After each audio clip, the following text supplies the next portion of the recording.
This is Algebra 2, Lesson 113 on page 455. So this is on logarithms and anti-logarithms. Anti-logarithms. Anti means the opposite, right? Sort of like the inverse, all right? I want to review the rules of exponents. Multiplication is? Addition. So that is? 12 power. What's that? 35.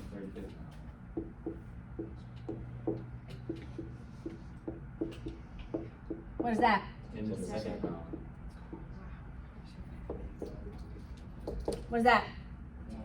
10 degrees. It's 1, 10 degrees. It did look like a degrees. I have never had anybody say that. That was great. Okay. Thank you. Thank you. Okay. Multiplication is addition. These rules are going to apply. Multiplication is addition. When we raise it to a power, we multiply. Right? When we divide, we subtract. Okay? These rules are going to apply. This lesson is foundational for logs. All right, so if I write this, I almost couldn't figure out what the answer was, but that is a true statement. Okay, we're going to label some of these. This is the base. This is called the anti-log. And this is called the log. That really is the logarithm. Okay? You see that? It's log base 2 of 8 is 3. Log base 2 of 8 is 3. Okay? So, what does a logarithm ask? A logarithm asks, this is what it asks. What exponent must I raise the base to in order to arrive at the antilog? What exponent must I raise the base to in order to arrive at the antilog? It's 3. That's the log. Get it? So logs and exponents are inversely related. That's why I'm teaching inverses today. Logs and exponents are inversely related. When operations are inversely related, they are actually reflected across the y equals x axis. And what literally happens with inverse operations is the x and the y values swap places. So the x value becomes the y value becomes the x value. That's like what exponents are compared to logarithms. So if I were to graph an exponential equation, it would look graphically like this. That's an exponential equation graph. If I were to graph the logarithmic equation, it looks like this.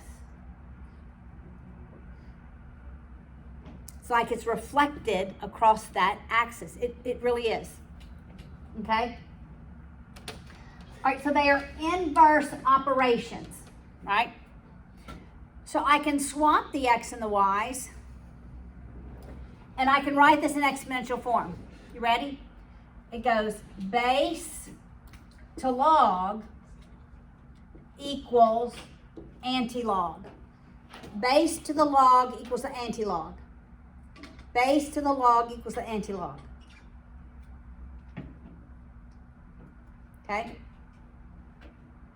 So logs can have any base, but the standard log has a base of 10. Okay? So if I wrote log 8 equals, I really don't know what that equals, but it's less than 1, but it's not 0. You can do it in your calculators. If you hit log 8, what is that? What? Say it a little louder. 0.9. 0.9. Okay? Notice there's no base written here. When there is no base written here, the base is 10. Because the standard base for a log is 10. So this would be in exponential form 10 raised to the 0.9 equals 8. Yes? Why is the base? Because algorithmically, that's what your calculator is doing. And that's what mathematicians decided is the standard base. Probably because scientific numbers, right? When we put anything, I mean, so much of math has a base of 10. Because when we look at scientific numbers, we're multiplying this number times 10 to some power, right? So 10 is frequently the base, all right? And that's how they worked the algorithms. You know, math, that's a computation. That's how they work the algorithms.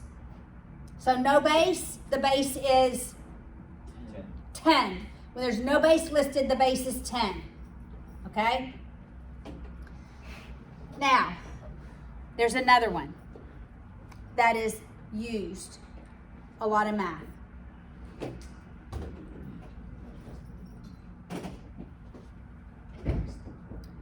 It's the ln. And I never write that with a capital L. I'm not going to this time. It was sort of anti-ln. Okay, you probably see an ln on your calculator, okay? The ln, there's never a base. The base never changes. This is called the natural log. This is called the natural log, okay? The base for a natural log is always E. Always. Always E. Okay? So let's do the ln of 2. What is that? It's going to be less than 1, I think. 7? 0.7. I was like, there's no way it's... Because E, the value of E... Well... Okay, I want to keep thinking about this. Okay, so if the base of a log, everybody look, everybody follow me. This is going to be a thought-provoking question.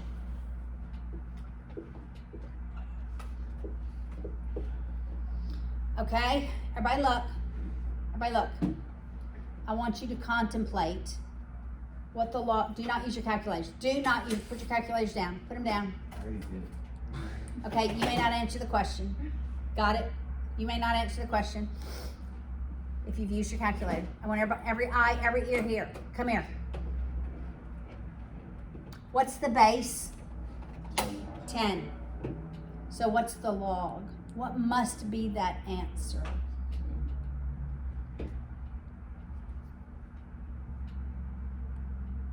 Owen. 0.1. No. Ethan, I think you have it, so I'm not calling on you. But keep it in your mind. No, I'm going to let Ethan go ahead and tell. Never mind.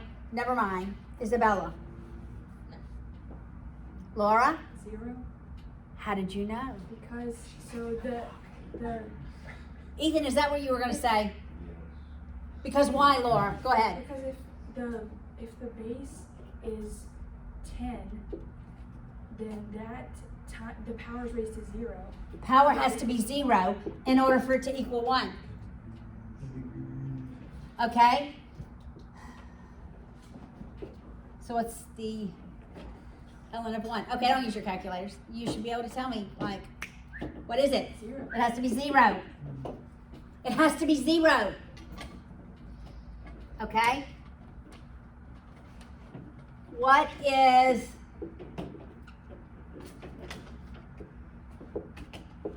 Don't use your calculators. What is that? Charlie.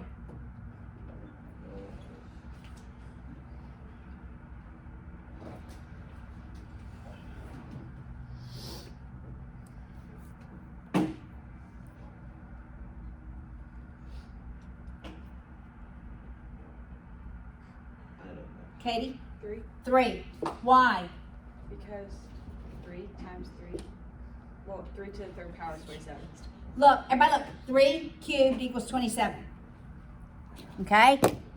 You're getting it? Okay. Now, let's start working through the examples. I have more examples here. There's not enough practice with this to go back and forth. So we're going to do these quickly, all right? All right. Well, I need to say something else. Everybody look at me. One more thing I neglected to say. Okay. This is so important. Everybody listening? Like, this is one of the most important things I'll say. If I'm solving for the exponent, if that's my variable, if my variable is the exponent, I'm converting to logs to solve for it. Okay? So if I had, let's not make it an obvious, if I have 3 to the x equals 5.4, I have no clue what I raised 3 to. However, I could use logarithms to solve for x, okay? So, what does this look like in a log? Log, what's my base? 3. 3, what's my argument? 5.4. Okay, it's an anti-log, but it's also called an argument. Okay, I needed to use that word. I'm glad I just used that word. Because our arguments, we're going to treat multiplication is addition. Raised to a power, we're going to multiply. So we're going to treat our arguments using those rules. Okay. All right, so what is this? What's the log base 3? 5.4. 1.53. Okay? So when I'm solving for the exponent, what am I using? I'm using logs. When I'm solving for the exponent, I'm using what? Logs. Okay. All right. What if it were this?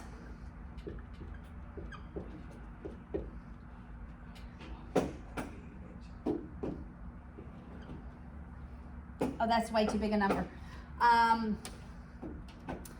Let's use a crazy number, 12.46. Okay. You already know the answer? Well, is it just like 4 to the 12.46? Right. Everybody look, when I'm solving for the anti-log, I'm using exponents. Got it? So it'd be 4 raised to the 12.46. What does that equal? What? It's like 1.59. It's got to be a whole lot bigger than that. It's got to be a big number. 4 to the 12th power. What is it, Jude? It's 31,700,000. Oh my. 700 what? Say it louder. 31 million. 744,000. 426. 1.8. I knew it was a big number. That's why when I first wrote 49, I said, no, your calculator is going to go crazy, right? Okay, so I'm going to ask you again. When I'm solving for the exponent, we use logs. When I'm solving for the anti-log, I'm using exponents. That is so important. Okay, now we're going to start walking through the examples. Use your calculator to get the value of E. All right, guys, E is shift ln. If you do shift ln, you see E raised to an exponent. Okay, put a 1 in there. What's the value of E? 2.718 something, something, something. It's like pi. E is like pi. It's a multiple when we have this growth, this exponential growth. Yes? What is E used for? E is used for exponential growth.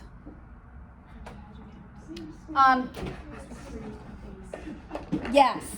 It describes exponential growth. It's how things grow exponentially, okay? And actually, we will get to that. Did you know that? Okay, y'all probably didn't do this in geometry, however, but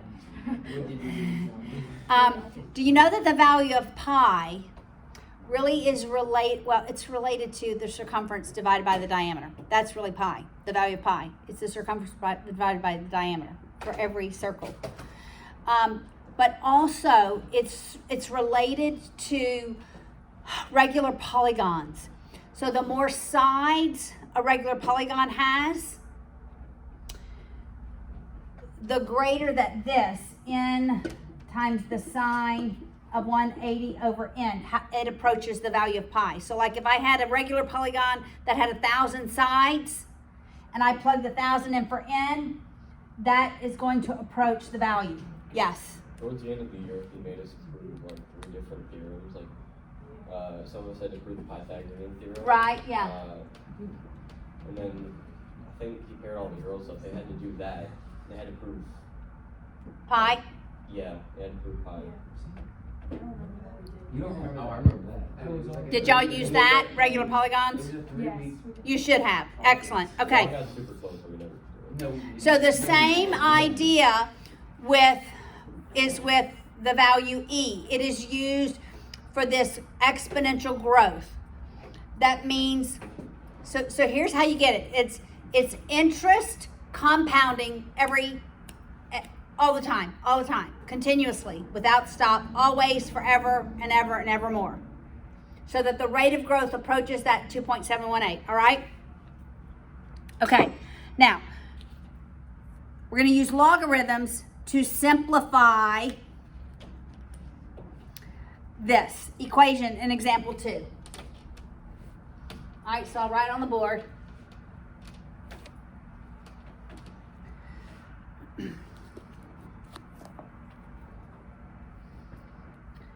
$47,832 times 59,463 over 0.000817.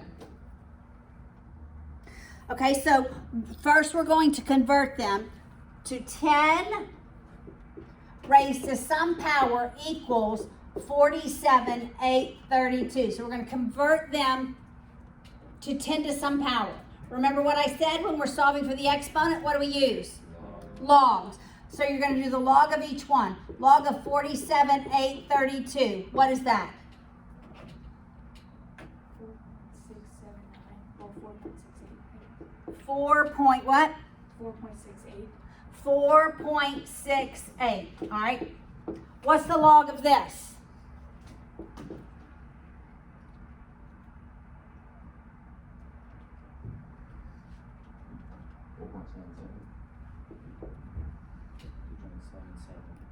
4.77. And what's the log of this? Negative 3.08. Then we would use the properties, the rules for exponents. Multiplication is? Division is? Subtraction. Okay, so 4.68 plus 4.77 is? Do it in your calculators. 4.68 plus 4.77. 9.5. Okay, leave that in your calculators. Normally we would subtract a negative, but since we're subtracting a negative, we're really adding 3.08. So what is that? 10 to the 12.23. 12.53.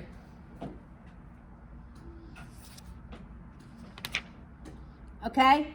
That's it. That's all you're going to do. Okay?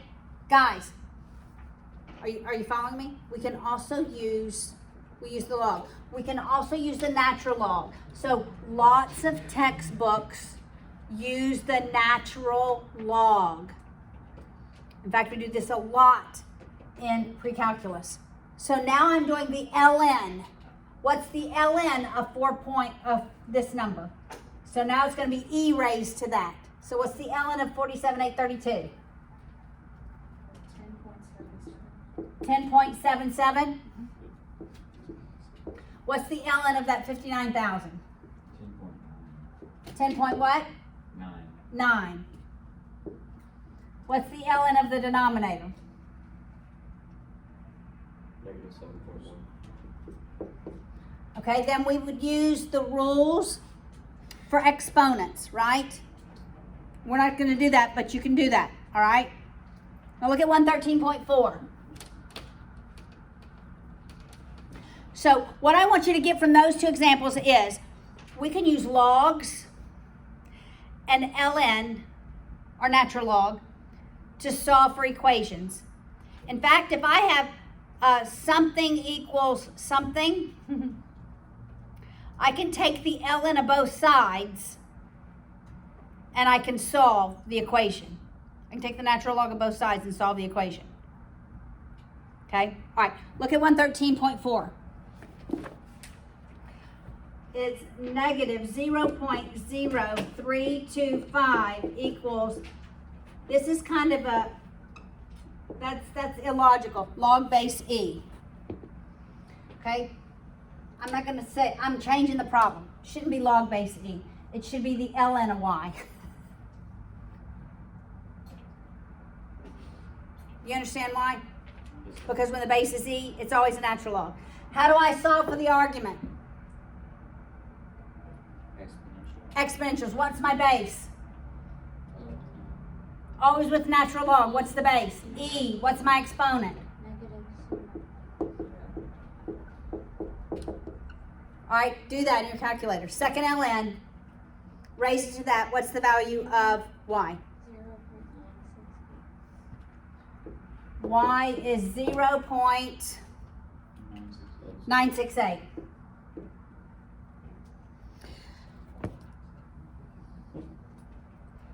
Okay? Look at 113.5. If y is 4302, what's the log of y and the ln of y? So everybody do the log of that number in your calculator. What's the log of 4302? 3.63. Okay? So what does that tell me? What does that tell me, Corey? Somebody. What does it tell me, Ethan? Well, 10 raised, Yes. 10 raised to whatever power. 3.63 equals Equals 4302. 4302. Does everybody understand this? How we're going back and forth? Okay, Corey, what's the ln of that number? Natural log. Okay, the base e is smaller than 10. So I would expect the number to be higher. Are you following that logic, Corey? All right, what is the ln of 4302? 8.37. What does that mean, Corey? 10 E, when we're taking the ln, my base is e. E raised to the 8.37. equals, 4302. that's correct. Everybody locking that in their brains.